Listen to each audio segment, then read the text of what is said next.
As most Americans know, public schools and universities in the United States were not always made up of a culturally diverse student background. For a long period of U.S. history, our nation was racially segregated because of a Supreme Court ruling known as Plessy v. Ferguson, decided in 1896. This Supreme Court decision was decided because of a Louisiana state law passed in 1890 known as the Separate Car Act. This Louisiana court ruling allowed the legal basis for requiring separate railroad cars for whites and blacks. This concept of separate but equal became an acceptable way to keep blacks and whites divided and created a legally binding statute to keep the nation separate on the basis of color. Public services that were segregated included waiting rooms, water fountains, seating on public transportation, and schools. It was not until 1954 that the separate but equal ruling in Plessy v. Ferguson was overturned by another Supreme Court case known as Oliver L. Brown versus the Topeka Board of Education. Only a few days before the decision of Brown v. Board, Chief Justice Earl Warren was being driven by his African-American chauffeur around different Civil War sites in Virginia. Warren was dropped off at the hotel and went to his room, assuming his chauffeur would find somewhere to spend the night himself. However, the next morning when Warren woke up, he was shocked to find this man still asleep in his car. Warren was confused and wondered why the man stayed the night in his car instead of finding a hotel room for himself. His chauffeur explained that he could not find a hotel in town that would let him stay the night. Warren was extremely angered by the situation when he realized that there was no decent accommodations to be had for a black man in that radically segregated region.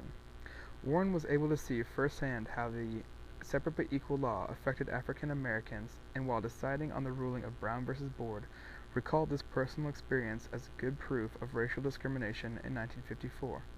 This historic verdict not only marked the end of segregation in public schools, but also allowed for new relationships to form between black and white communities and helped pave way for future civil rights movements in the United States.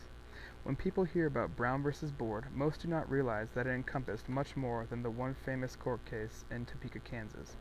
The overall U.S. Supreme Court decision included rulings from 5 total states, including Delaware, Kansas, South Carolina, Virginia, and Washington, D.C. By using cases from all over the United States, the NAACP allowed the court to see exactly how widespread the issue of segregation was.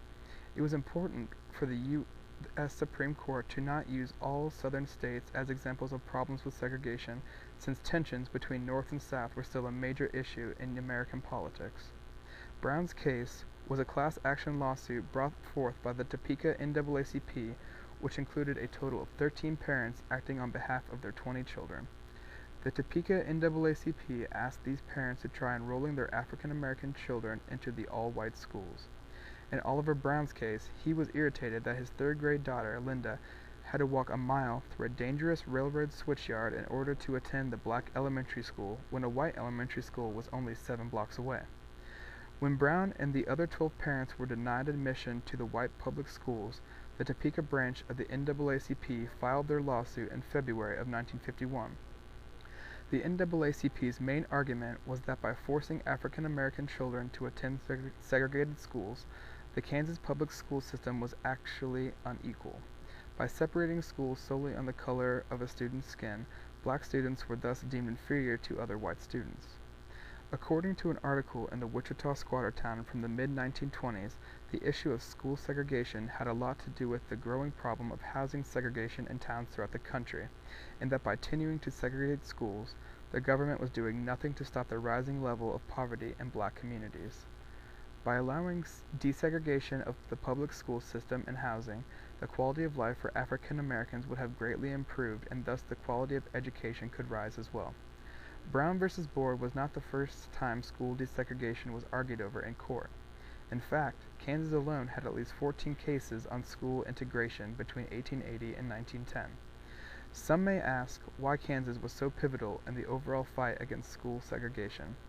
Paul Wilson, a Kansas attorney helping represent the Brown case, believed that the NAACP wanted to focus their attention on Kansas because segregation was less of an issue, practically and philosophically, than in the other 22 states which allowed segregation in public schools. After the decision on May 17, 1954, the Supreme Court declared that all schools were to become desegregated. The court stated that to separate black children from others of similar age and qualifications generates a feeling of inferiority as to their status in the community that may affect their hearts and minds in ways unlikely to ever be done.